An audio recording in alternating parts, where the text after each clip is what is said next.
Well, I bought myself a Mario Kart machine, have been playing it pretty much non-stop since it came out, and I've got a lot of thoughts on this new open world Mario Kart, so let's talk about it. To address the visuals and performance right out of the gate, the game looks great. We finally aren't limited by dated hardware, and Nintendo games can actually look as good as they should by this point. The game runs at a native 1080p in handheld or 1440 docked at a very smooth, fully locked 60 FPS. The skyboxes are gorgeous, texture resolution is high enough to where, especially on handheld, you won't notice any muddy, low detail surfaces, animations and effects are detailed and smooth, and the overall art design and level of detail in-game looks modern and up-to-date while still being distinctly Nintendo. Even with the chaos of 24 carts on screen, all using items and drifting around huge animated set pieces on the tracks, the frame pacing never misses a beat and the visual clarity holds up really well. So even though it's not much of a surprise, it's great to see in the modern gaming era that Mario Kart World looks highly polished and runs flawlessly. That's not something we can take for granted anymore.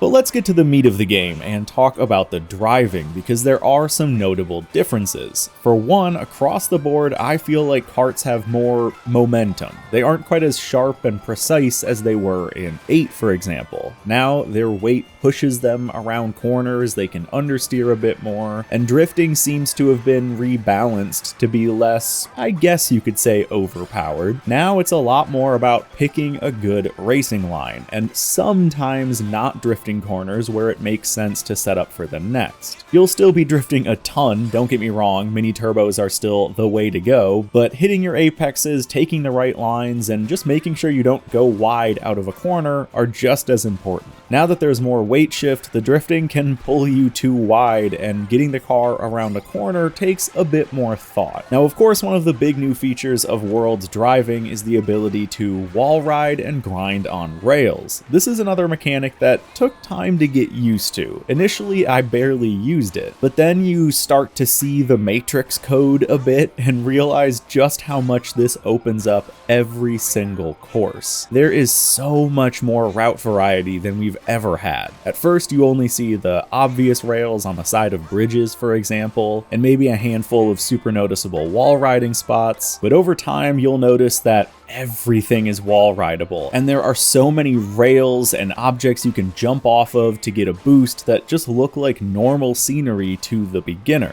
This mechanic opens up some insane shortcuts and techniques, and I think we're going to be seeing some incredible speedruns and lap records for years to come. So these new mechanics, paired with the less on-rails kart driving, leads to a much more dynamic, more skill and map knowledge-based racing experience that I love. I feel like they've really honed in on the whole easy to pick up but hard to master mantra, where the game still, of course, is great for beginners and casual players, but the skill ceiling has gotten higher and really rewards smart driving. Not even necessarily by just making you faster, but also by letting you avoid items from other players if you take different routes. The new items also fit right into the game. The feather, which gives you a big air jump, might feel bad at first and can be quite situational, but when used properly can enable some great shortcuts or just get you out of a bind. Dash food is scattered all around the map, usually a bit out of the way of the racing line, but you get a speed boost to compensate, and the coin block is a great way to stack coins up to the new limit of 20,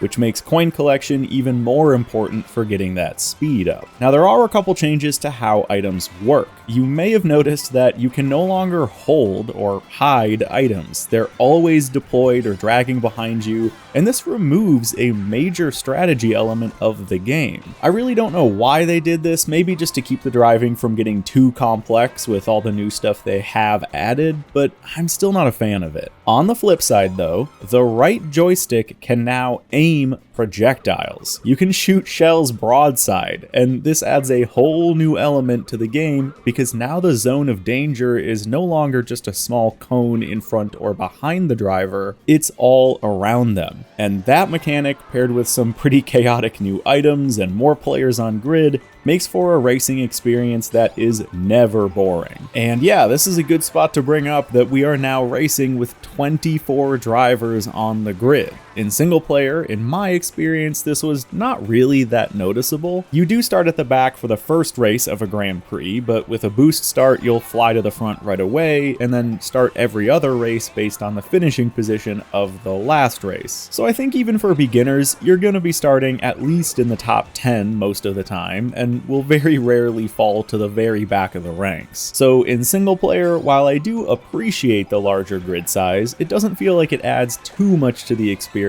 if you're just at the front of the pack most of the time anyway. Multiplayer is where this larger grid size really shines and adds so much chaos to the racing in the best way. There is never a dull moment with 23 other players all competing for first. You'll be seeing 3 bullet bills in a row fly past you, you'll get a triple mushroom and use a shortcut to go from 24th to 1st. You'll get screwed over a lot, but you'll also get a lot of chances to screw over a lot of other players.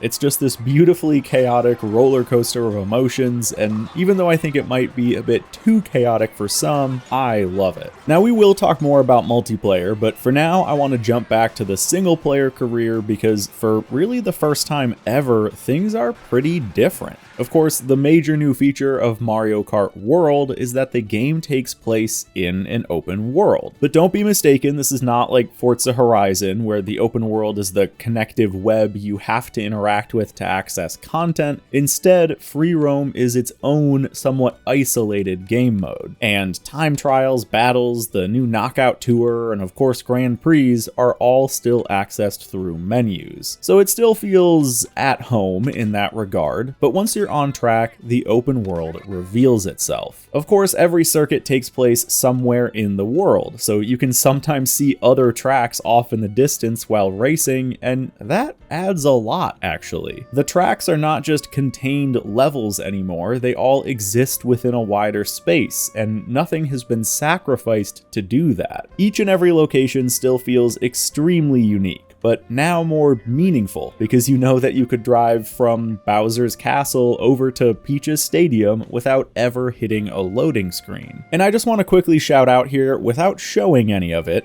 that this is the best Rainbow Road they've ever done. It's incredible. Of course though, the big career change is that Grand Prix now have you start at the first location for a normal circuit race, then race from that first circuit to the next, meaning that races 2, 3, and 4 are not standard lapped circuits. At first I was worried about this. The pre-release footage we saw of the first GP where they drove from Mario Bros circuit to Crown City along the highway looked boring, but I gotta be honest, they picked like the worst possible track to show. In my experience, these intermission tracks were almost as fun as the circuits themselves, and I had no issue with them while making my way through each one in the GPs. The circuits themselves are fantastic, but the vast majority of intermission tracks are still pretty great. My real issue is that there isn't also a classic GP mode. You can set up traditional custom events in the versus mode, but it doesn't really count for anything. I would have loved to see an official classic mode that highlights the circuits themselves with the same trophy and 3-star progression that you'd expect, even if it were something you only unlocked after beating the new mode. Maybe that's something they'll add in later, but for now it does feel missed. To soften the blow a bit, however, we have the new Knockout Tour. Endurance races that take place through 6 circuits across the map where you have to be in the top portion of drivers at certain checkpoints or you're knocked out. These are incredibly fun. I love endurance racing in anything, and this is a cool Mario Kart twist on that, and it's enjoyable and challenging in both single player and multiplayer. This is an absolute highlight of the game and makes great use of the new open world. Now, Mario Kart World launches with 30 circuits, which will feel low compared to Mario Kart 8 Deluxe, which now, including all DLC, has almost 100 courses, but of course be aware that that base game did only launch with 32. too. I have no idea though how or even if they plan to add more courses to Mario Kart World, and that has me a bit nervous. I mean, the open world is one cohesive structure. They can't easily just plop a bunch of new tracks inside of it. They would need to expand the map itself. Maybe they can have separate islands or have tracks that aren't part of the open world, but I feel like that cheapens the experience a bit. I'm curious what their plans are, but for now, we'll just have to wait and see. That said, it is very important to consider intermission races, all the connecting routes between each circuit that you can race on. There are over 100 of these, not counting reverse layouts. And this means that with the online racing and single player versus mode or local multiplayer, the variety of roads you can race on is legitimately unmatched. Players are likely still going to be racing on new routes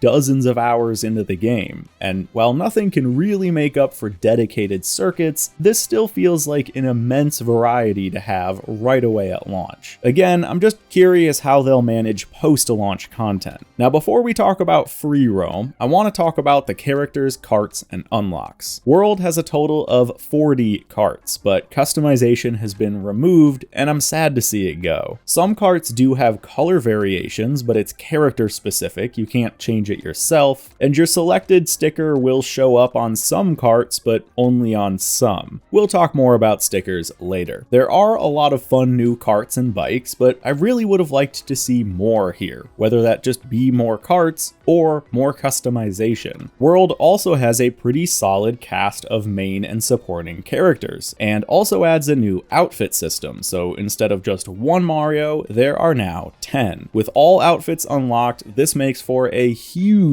selection of playable drivers. Unfortunately, a lot of the characters don't get the same love that Mario does. Only the main cast of Nintendo characters get outfits, Peach, Luigi, Donkey Kong. The side characters like the cow don't have any unlocks currently, and even many of the supporting cast don't get a lot of options. Donkey Kong, for example, only has one outfit, but Baby Daisy gets 5. I can understand not having outfits for the side characters, but they could have given the main supporting cast a bit more love. I also don't really like how these outfits unlock. You can find dash food around the map, and when used, different foods will unlock outfits for certain characters. It's pretty fun the first few times it happens naturally, but then you realize it's so easily cheesable. There are spots all over the open world where you can just spam dash food unlocks in a matter of minutes, and I'd recommend that you don't optimize the fun out of it, but I know a lot of people will, and I'd prefer that the outfits instead came from gameplay unlocks, not semi-randomized and spammable items. I like the outfit system. I like that it encourages you to use a lot of different characters, but I think they could have been smarter about how they unlock. And speaking of unlocks, there aren't many good big milestone unlocks in World. There's no Gold Mario or Gold Kart. As far as I can tell, there aren't really any big stretch goals in the game, which is a real bummer because the game seems perfectly suited for it. Like hidden outfits or something for each character after hitting certain milestones would be a perfect reward structure, but nothing like that exists. All you get are stickers, and these are fine, but really not enough. You can pick a sticker to appear next to your character portrait, and some vehicles will display that sticker in a set location, but that's it. You can't decorate your cart with a bunch of custom placed stickers or use them as spray tags in the open world or really do anything that interesting with them. But they are really the only major unlock you get for hitting milestones and achievements in the game. And even then, they don't use them when they should. Like getting 3-star gold in every Grand Prix unlocks nothing. Literally nothing. You don't even get a sticker for it. And that feels like such a missed opportunity. And this brings us to the open world. In concept, this is great. The world is colorful and lively with a lot of stuff always going on around you, from the walking pedestrians to planes flying overhead, and of course, the really unique traffic that drops items and coins, gives you ramps to jump off of, and more. It's a fun new experience for Mario Kart. I love using it to practice stunts and shortcuts, or just to explore around the world and jam out to the music. And quick aside, the music music in World is a massive highlight. I read an article that claimed there were over 200 songs in the game, and I believe it. 20 hours in, I'm still hearing new music all the time. This is a part of the game where they absolutely delivered in both quality and quantity. But to bring it back to the free roam mode, this is littered with missed opportunities. To start, the P-switches. These are little open world events that can either just be a fun short detour or occasionally a pretty challenging task. There are hundreds of these scattered around the world, but all they give you is a sticker. Sure, they're often somewhat fun, but there's no gameplay motivation to do them if you already have a sticker you like. In my opinion, this is where they should have put outfit unlocks. Say every 10 P-switches you complete unlocks a new outfit or something. Just anything to make these feel more rewarding.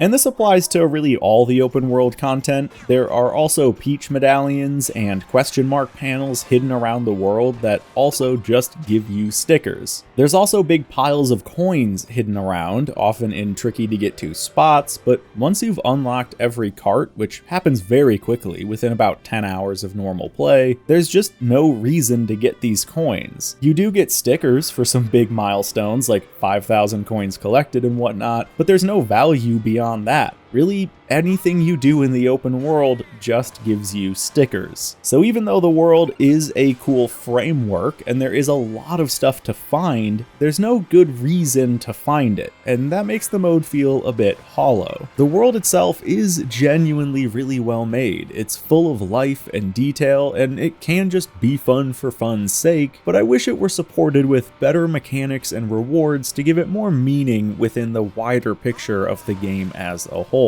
I also need to mention that this is a single player or private lobby mode only. You can't play free roam in split screen, and there's no option to drop you into a public online lobby filled with other players, which I think could have added something cool to the mode. With that said though, I do think the structured multiplayer is actually the best it's ever been. Like I said earlier, 24 players makes this so fun and chaotic. For me, the online has been smooth as butter, no disconnects, no lag, everything has worked pretty much seamlessly. I like the voting system. I've always thought this is a great way to handle track voting, and I don't mind the breaks between races in the open world. It gives you a chance to just mess around and prepare for the next event with a bunch of other players. The private multiplayer lobbies have also worked really well for me. I joined another streamer's lobby that ended up being pretty full and didn't experience a single hiccup. We were able to goof off in the open world and then jump right into racing or battles without any issues. You could drop in and out at any point, it just worked. It was a massive breath of fresh air coming from the absolute nightmare that is Forza Horizon's lobby system. Ultimately, while the online still does seem to have a pretty strong acceleration meta forming again, and players are trying to game the system a bit to avoid intermission races and get 3-lap circuits more often, I think these are negligible issues to the average Mario Kart player, and there's just so much fun to be had with a 24 kart grid. So Mario Kart World is a polished experience that innovates in some exciting ways while still feeling like the Mario Kart you know and love. The new driving mechanics and the online multiplayer are the best they've ever been, in my opinion. The new Knockout Tour is such a blast, and all the music is fantastic. However, assuming you don't buy this in the launch bundle, this is an $80 game, and unfortunately, it feels a bit undercooked in some areas. The free roam lacks depth and meaning, the outfit system isn't very well thought out, the removal of cart customization hurts, the stickers are unrewarding and underutilized, and the lack of a classic Grand Prix mode feels like a missed opportunity. These are all problems I would have had if the game were $50, which for me it technically was. I did buy the bundle, but at a standard price tag of $80 US, I expect a masterpiece, not just a pretty good new Mario Kart. And in reality, that's what this is, a pretty good new Mario Kart. Honestly, I doubt this review has much of any bearing on whether or not people are going to buy the game, but if my opinion bears any weight, then yeah, this is worth the 50 extra bucks in the bundle, but at $80, maybe with a lot of free post-launch content, this could become a game that earns its price tag, maybe, but for now, it's just hard to justify its shortcomings when the asking price is higher than something like Ball Baldur's Gate, Expedition 33, Elden Ring, or whatever else. It's a good game, a great game even, but with a pretty bad price. Thanks for watching, I'll see you in the next video.